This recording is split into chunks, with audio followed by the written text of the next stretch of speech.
आणि आता देवेंद्र फडणवीस बोलतात, थेट जाऊया। आम्ही समिती केली आहे, जे मराठी मुलांच्या हिताचा असेल तो निर्णय आमची समिती देईल आणि तो निर्णय आम्ही मान्य करू। कोणाचाही दबाव आम्ही मान्य करणार नाही। या ठिकाणी मराठी मुलांच्या हिताचं जे असेल तेच महाराष्ट्रामध्ये होईल आणि तोच निर्णय विद्यार्थ्यांच्या हिताचा निर्णय आम्ही घेऊ।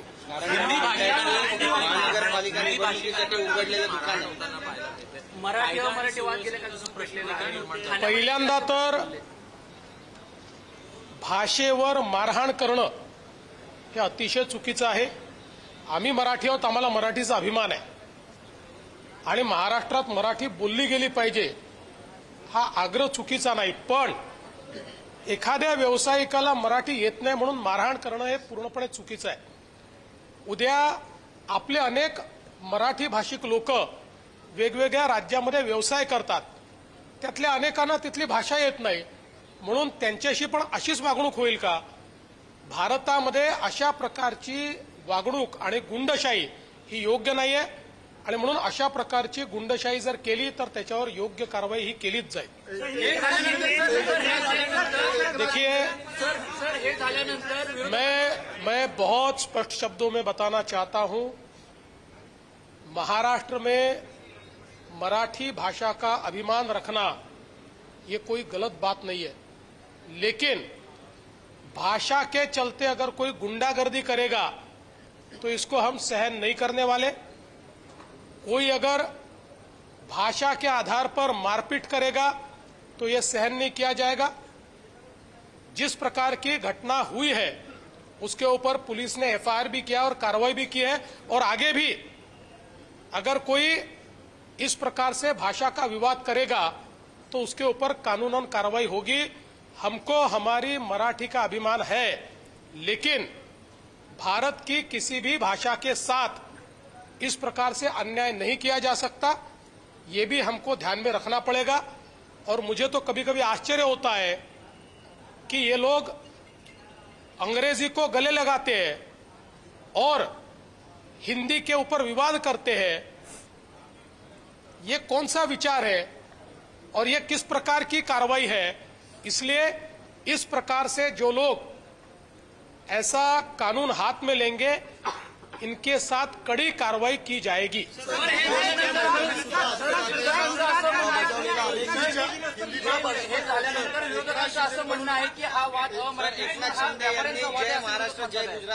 व्यापाऱ्यांचा वादाचा काय अर्थ आहे? काय व्यापाऱ्यांनी त्या ठिकाणी व्यापार करू नये? एखादा मराठी व्यापारी हा जर आसाममध्ये जाऊन व्यापार करत असेल आणि त्याला जर आसामी भाषा शिकायला वेळ लागला तर काय त्याला आसाममधल्या लोकांनी मारायचं? त्याच्यामुळे हे योग्य नाही आहे।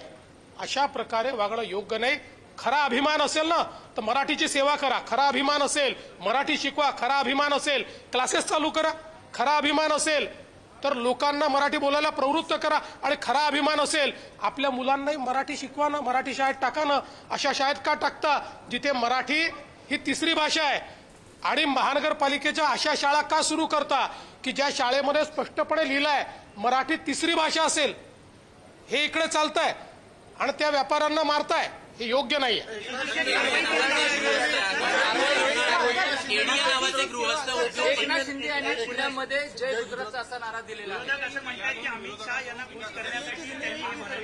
असं आहे, आपल्याला मी आठवण करून देतो, यापूर्वी एकदा चिकोडीला छत्रपती शिवरायांच्या पुतळ्याचं उद्घाटन करताना माननीय शरद पवार साहेब हे जय महाराष्ट्र आणि जय कर्नाटक म्हणाले होते। याचा अर्थ काय?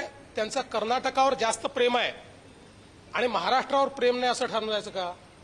आपण ज्यांच्या कार्यक्रमांमध्ये जातो त्यावेळी त्या संदर्भात आपण बोलत असतो। आता गुजराती समाजाच्या कार्यक्रमात गेल्यानंतर जे गुजरात म्हटलं म्हणजे आता एकनाथ शिंदेचं गुजरातवर प्रेम ठरलं आणि मराठीचं प्रेम कमी झालं आणि महाराष्ट्रावरचं प्रेम कमी झालं। इतका संकुचित विचार मराठी माणसाला शोभत नाही। मराठी माणूस हा वैश्विक आहे। याच मराठी माणसाने अटकेपार झेंडा नेलाय, याच मराठी माणसाने संपूर्ण भारताला स्वतंत्र केलेला आहे।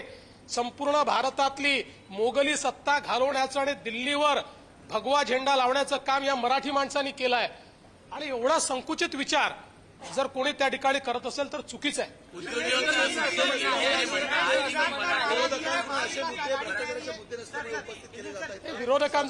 विरोधकांजवळ मुद्देच राहिलेले नाहीत, त्यांचा लोकांशी टच देखील राहिलेला नाही, लोकांच्या मनात काय हे देखील त्यांना माहिती नाही आणि म्हणूनच ते असे मुद्दे उचलत आहेत की जे मुद्दे खरं म्हणजे असे आहेत की ज्यातनं लोकांवरही त्याचा परिणाम होत नाही. काही उद्योजक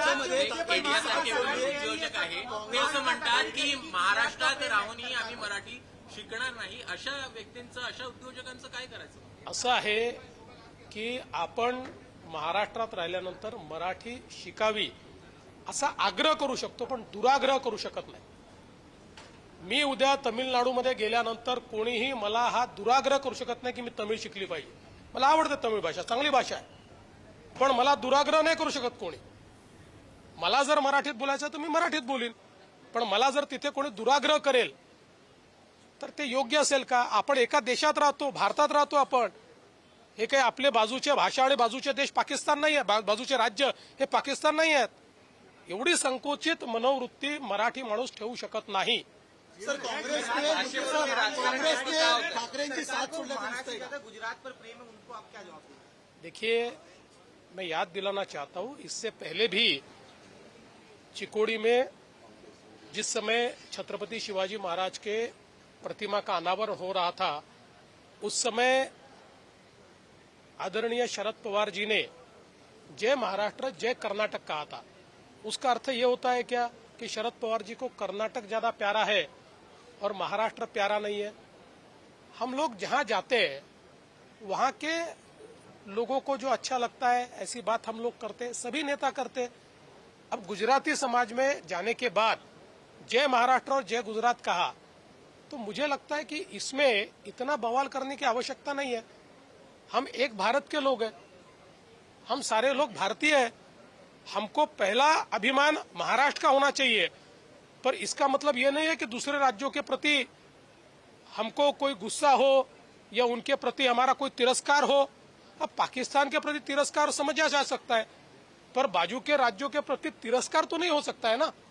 इसलिए मुझे ये लगता है कि कहीं से भी इस वाक्य के माध्यम से शिंदे जी के महाराष्ट्र प्रेम पर अगर कोई प्रश्न चिन्ह लगाता है तो बहुत संकुचित विचार वो कर रहा है. काँग्रेसचे नेते उदित राज यांनी सुद्धा याचवरून आदित्य ठाकरेंना सुनावलंय की तुम्ही सातत्याने या भाषिक वादावरतीच राजकारण केलेलं आहे, तुमची मुलं मात्र इतर शाळांमध्ये शिकतात. काँग्रेसचे नेते उदित राज ते काय बोलले मला माहिती नाही. डर का माहौल है, उन्हें क्या कैसे आश्वासन देंगे? मीरा रोड की घटना के बाद कुछ लोग देखिए, मीरा रोड की घटना के तुरंत बाद एफआईआर भी दाखिल हुआ और कार्रवाई भी हुई है. इस प्रकार से कोई भाषा के आधार पर गुंडागर्दी करेंगे तो हमारी सरकार उनको छोड़ेगी नहीं, उनके ऊपर कार्रवाई करेगी. मैं वापस कह रहा हूं, स्वभाषा का अभिमान होना चाहिए, मातृभाषा का अभिमान होना चाहिए, पर उसको आगे करके अगर कोई गुंडागर्दी करेगा तो सहन नहीं किया जाएगा. नाना पटोलेंच्या पद्धतीने म्हणताय गुजरातच्या नेत्यांचा दबाव आहे महाराष्ट्राच्या नेत्यांवर. नाना पटोलेंना दिल्लीच्या दबावाची सवय आहे, सोनियाजींच्या राहुलजींच्या दबावाची सवय आहे, त्याच्यामुळे त्यांना सगळीकडे असाच दबाव दिसतो. मी त्यांना सांगू इच्छितो, ही काँग्रेस नाही, ही भाजप आहे. हा. कामगारांच्या संदर्भातला एक भ्रष्टाचाराचा विषय मांडला होता, त्याच्यामध्ये सातारामधले जे व्यक्ती आहे माथाडी कामगारांनी त्यांनी करोडो रुपयांची प्रॉपर्टी केलेली दिसून येते. गोरगरिबांचे पैसे त्यामध्ये मोठ्या प्रमाणामध्ये घेतले गेलेले, त्याची तक्रार सुद्धा दाखल झाली. इन्क्वायरी कशा स्वरूपात राहील, काय असेल? हे असं आहे की आता माझ्याकडे त्याची पूर्ण माहिती नाही, पण प्रवीण दटकेंनी जे मांडलेलं आहे त्याची माहिती घेऊन निश्चित असं कोणी केलं असेल तर त्याच्यावर कारवाई केली जाईल.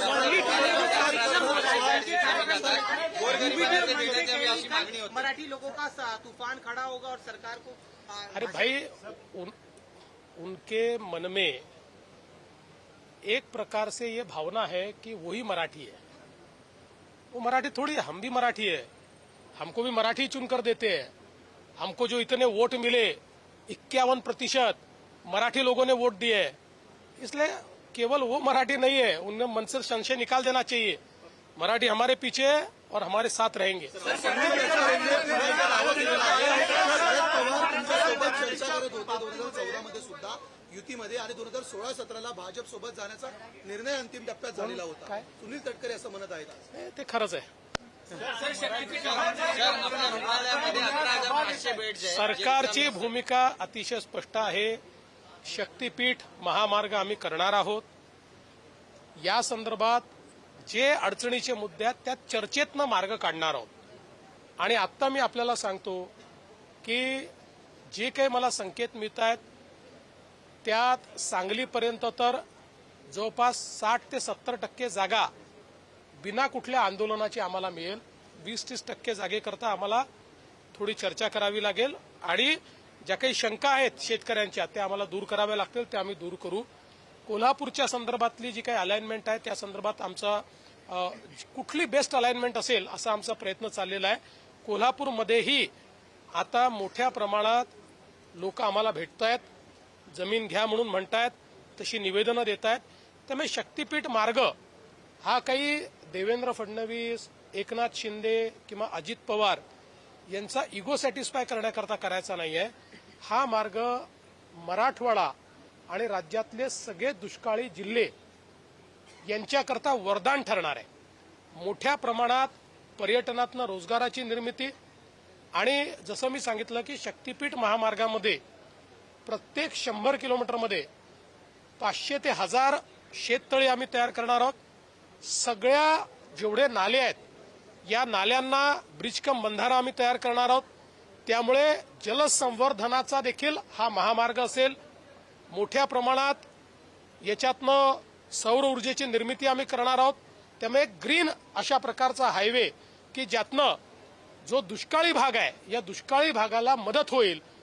ज्यावेळी आम्ही समृद्धी महामार्ग केला याच्यापेक्षा जास्त विरोध लोकांनी केला आणि लोकांपेक्षा नेत्यांनी केला, पण आज ते सगळे समृद्धी महामार्गावर प्रवासही करतात आणि समृद्धी महामार्गाची त्या ठिकाणी प्रशंसाही करतात. त्यामुळे कुठलंही नवीन काम हातामध्ये घेतलं तर लोकांमध्ये गैरसमज असतात, त्यामुळे त्याला विरोध होतो. पण विरोधाकरता जर आपण या ठिकाणी सगळे इन्फ्रास्ट्रक्चर प्रोजेक्ट बंद केले तर महाराष्ट्राचा कधीच विकास होणार नाही. त्यामुळे लोकशाहीमध्ये ज्याला अधिक लोकांचा पाठिंबा आहे ती गोष्ट ही केली पाहिजे, आणि या महामार्गाला अधिक लोकांचा पाठिंबा आहे. काही राजकीय लोक हे जाणीवपूर्वक राजकारण आणून त्याच्यामध्ये वेगळ्या प्रकारे त्याला नेण्याचा प्रयत्न करतायत, पण जनता आम्हाला साथ देईल.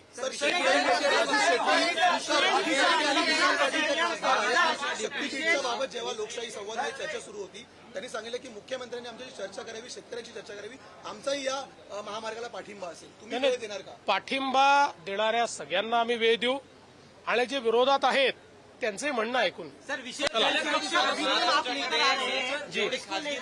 कहना है कि हम इसका विरोध करेंगे, आप जनता की स्वतंत्रता पर आघात करने वाले इस बिल के जरिए. देखिए, अब इसको जो विरोध है ये केवल राजनीतिक विरोध रहा है, क्योंकि जो जॉइंट सिलेक्ट कमेटी है इसमें क्लॉज बाय क्लॉज इसके ऊपर चर्चा हुई और कुछ भी ऑब्जेक्शनेबल उसमें कोई निकाल नहीं पाया. हाँ, कुछ 2-3 उन्होंने चेंजेस मांगे थे वो कर दिए हमने. इसलिए अब जॉइंट सिलेक्ट कमेटी ने एक मत से दिया है. एक भी जॉइंट सिलेक्ट कमेटी में इसका जो रिपोर्ट आया है उसमें एक भी डिसेंट नोट नहीं है. There is no dissent note. इसलिए हम लोग इसको लाएंगे और इसको मंजूर करेंगे.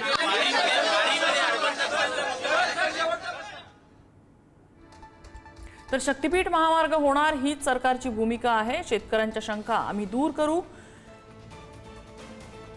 ज्यांचा पाठिंबा आहे त्यांचं स्वागत आहे. ज्यांना याबाबत काही प्रश्न असतील त्यांच्या प्रश्नांची उत्तरं देऊ, त्यांचे प्रश्न सोडवू अशी भूमिका देवेंद्र फडणवीस यांनी मांडलेली आहे. एकनाथ शिंदे यांच्या जय गुजरातवरून सुद्धा त्यांनी स्पष्टीकरण दिलेलं आहे.